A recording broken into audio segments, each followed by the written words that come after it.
Bismillahirrahmanirrahim. Bismillahirrahmanirrahim.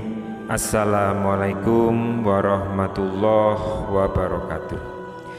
Syukur alhamdulillah kita masih diberikan kesempatan dan dipertemukan kembali di channel ini. Semoga perjumpaan kita ini akan dicatat sebagai amal ibadah dan diberkahi oleh Allah Subhanahu wa ta'ala. Sholawat dan salam semoga tercurah kepada Rasulullah Shallallahu Alaihi Wasallam, juga kepada keluarga, sahabat, serta orang-orang yang mengikuti beliau hingga hari kiamat. Allahumma sholli ala Sayyidina Muhammad wa ala ali Sayyidina Muhammad. Harapan dan doa saya untuk sahabat-sahabat semua yang sedang menonton, semoga Allah selalu memberikan kesehatan lahir maupun batin, dilapangkan rezekinya, dimudahkan dalam segala urusan, dipanjangkan umurnya, dan dijaga setiap waktunya selalu dalam kebaikan, baik di dunia, baik di akhirat. Amin ya rabbal alamin. Sahabat beriman yang dirahmati Allah, perilaku zina merupakan salah satu perbuatan dosa besar yang sangat dibenci Allah. Begitu banyak ayat dalam Al-Quran yang menjelaskan tentang hukuman yang akan diterima para pelakunya, baik saat di dunia maupun ketika di akhirat. Meski demikian besarnya ancaman dosa yang akan diterima oleh pelaku zina, namun ternyata ada dosa yang besarnya 1000 kali lebih besar daripada dosa perilaku berzina, hingga kemudian membunuh bayi hasil perzinahan. Ancaman bagi pelaku dosa tersebut adalah hukuman dan kemurkaan Allah, serta mendapatkan kehinaan di dunia dan akhirat. Berhati-hatilah, sebab perbuatan tersebut banyak terjadi di kalangan masyarakat dan seakan tidak ada penyesalan setelahnya. Apakah dosa yang 1000 kali lebih besar dibandingkan zina dan membunuh ini? Seperti yang dikisahkan pada suatu senja yang lengang di zaman Nabi Musa alaihissalam, terlihat seorang wanita berjalan terhuyung-huyung. Pakaiannya yang serba hitam menandakan bahwa ia berada dalam duka cita yang mencekam. Tutup kepalanya menutup rapat hampir seluruh wajahnya yang tanpa rias muka. Bahkan tak ada perhiasan satupun yang menempel di tubuhnya. Kulit wanita ini bersih dengan badan yang ramping. Roman mukanya sayu, tidak dapat menghapus kesan sedih yang tengah mengoyak hidupnya. Ia pun melangkah dengan terseret-seret, kemudian mendekati kediaman Nabi Musa alaihissalam. Lalu sesampainya di sana, diketuknya pintu perlahan-lahan sambil mengucap salam. Kemudian terdengarlah sautan dari dalam, "Silakan masuk." Perempuan cantik itu pun lalu berjalan masuk sambil kepalanya terus menunduk dan air matanya turun menderai-derai. Kemudian wanita ini berkata, "Wahai Nabi, tolonglah saya, doakanlah saya agar Tuhan mengampuni dosa-dosa keji saya." "Apakah dosamu, wahai wanita?" tanya Nabi Musa alaihissalam. "Saya takut mengatakannya," jawab wanita cantik tersebut. "Katakanlah, jangan ragu-ragu," desak Nabi Musa alaihissalam. Maka perempuan cantik itu pun secara ketakutan kemudian bercerita, "Sesungguhnya saya telah berzina." Kepala Nabi Musa pun terangkat, hatinya tersentak. Perempuan itu pun meneruskan ceritanya, "Dari perzinahan itu saya pun hamil, Nabi. Setelah anak itu lahir, kemudian saya langsung mencekik lehernya sampai meninggal," ucap wanita itu. Wanita itu bercerita seraya menangis sejadi-jadinya. Mata Nabi Musa alaihissalam pun berapi-api, dan dengan muka yang sangat marah ia menghardik, "Perempuan celaka, pergilah kau dari sini, agar siksa Allah tidak jatuh ke dalam rumahku karena perbuatanmu," teriak Nabi Musa sambil memalingkan wajah karena jijik dengan wanita itu. Perempuan berwajah cantik itu pun dengan hati bagaikan kaca yang membentur batu yang kemudian hancur luluh lantak, segera bangkit dan melangkah surut. Dia pun menangis tersengguk-sengguk dan keluar dari rumah Nabi Musa alaihissalam. Ratap tangisnya amat memilukan. Ia tak tahu harus kemana lagi untuk mengadu. Bahkan ia pun tak tahu kemana kakinya akan melangkah. Bila seorang nabi saja sudah menolaknya, bagaimana pula manusia lain mau menerimanya?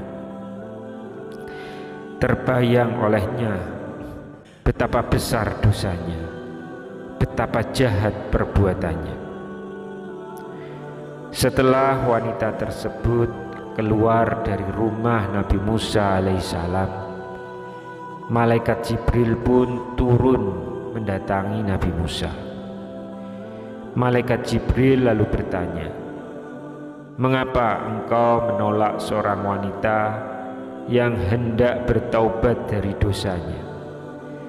Tidakkah engkau tahu dosa yang lebih besar daripadanya?" Nabi Musa pun terperanjat. Dosa apakah yang lebih besar dari kekejian seorang wanita yang berzina dan pembunuh itu? Maka Nabi Musa dengan penuh rasa ingin tahu bertanya kepada malaikat Jibril, "Betulkah ada dosa yang lebih besar daripada dosa perempuan yang hina itu, wahai malaikat Jibril?" "Ada," jawab malaikat Jibril. "Dosa apakah itu?" tanya Nabi Musa alaihissalam dengan penuh penasaran. Malaikat Jibril pun menjawab, "Dosa orang yang meninggalkan sholat dengan sengaja dan tanpa menyesal. Orang itu dosanya lebih besar 1000 kali daripada berzina," lanjut malaikat Jibril. Mendengar penjelasan ini, Nabi Musa alaihissalam kemudian memanggil wanita tadi untuk menghadap kembali kepadanya, dan kemudian beliau mengangkat tangan dan memohonkan ampunan kepada Allah Subhanahu wa Ta'ala untuk perempuan tersebut. Nabi Musa menyadari orang yang meninggalkan sholat dengan sengaja tanpa penyesalan adalah sama saja seperti berpendapat bahwa sholat itu tidak wajib dan tidak perlu atas dirinya. Berarti dia seakan-akan menganggap remeh atas perintah Allah Subhanahu wa Ta'ala. Bahkan seolah-olah menganggap Allah tidak punya hak untuk mengatur dan memerintah hamba-hambanya. Sedangkan orang yang bertaubat dan menyesali dosa-dosanya dengan sungguh-sungguh berarti masih mempunyai iman di dadanya dan yakin bahwa Allah itu ada. Itulah sebabnya Allah pasti mau menerima kedatangannya.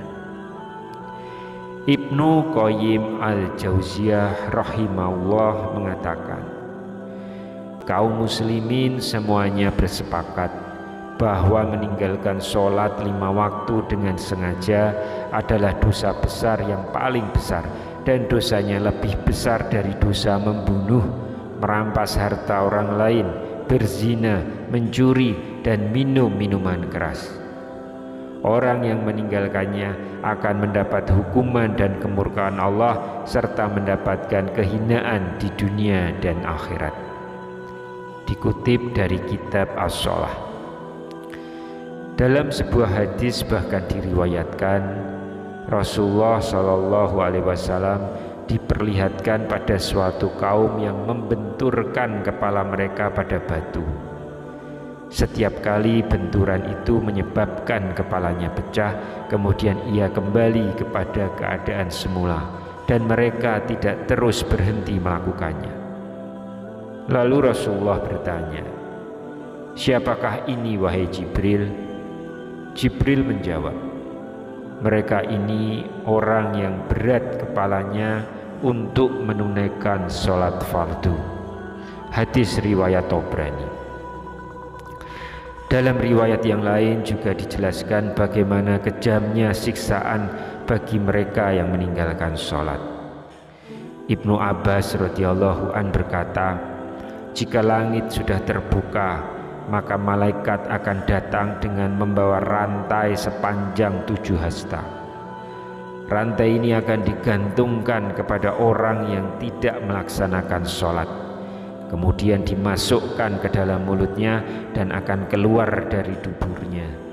Kemudian malaikat mengumumkan, ini adalah balasan untuk orang yang menyepelekan perintah Allah." Dari Ibnu Abbas radhiyallahu anhu. Nisbah dosa yang diterima oleh orang yang meninggalkan sholat antara lain adalah sebagai berikut. Jika 1 kali meninggalkan sholat subuh, maka hukumannya adalah masuk neraka selama 30 tahun. Sedangkan 1 hari di neraka sama dengan 60.000 tahun di dunia. Artinya 1 kali tidak melaksanakan sholat subuh, maka kita akan mendekam 60.000 tahun di neraka. Yang kedua, meninggalkan 1 kali sholat zuhur sama dosanya dengan dosa membunuh 1000 umat Islam. Yang ketiga, dosa 1 kali meninggalkan sholat asar sama dengan dosa meruntuhkan Ka'bah. Yang keempat, dosa 1 kali meninggalkan sholat maghrib sama dengan dosa berzina dengan ibunya jika laki-laki atau berzina dengan ayahnya jika dia perempuan. Dan yang kelima, 1 kali meninggalkan sholat isya tidak akan diridhoi oleh Allah untuk tinggal di bumi dan akan didesak mencari bumi atau tempat hidup yang lain. Sahabat Oborpedia yang dirahmati Allah, sholat merupakan ibadah wajib yang tidak bisa diwakilkan kepada siapapun, dan jangan tinggalkan walau sekalipun dan dalam keadaan apapun. Semoga kita menjadi orang-orang yang senantiasa mendirikan sholat, melaksanakannya tepat waktu, serta mampu mengajak keluarga lainnya untuk sholat tepat waktu dengan istiqomah. Demikian yang bisa kami sampaikan di kesempatan kali ini. Semoga kita semua bisa mengambil sebanyak mungkin manfaat dari apa yang kita bahas di pertemuan kali ini. Wallahu alam. Wassalamualaikum warahmatullahi wabarakatuh.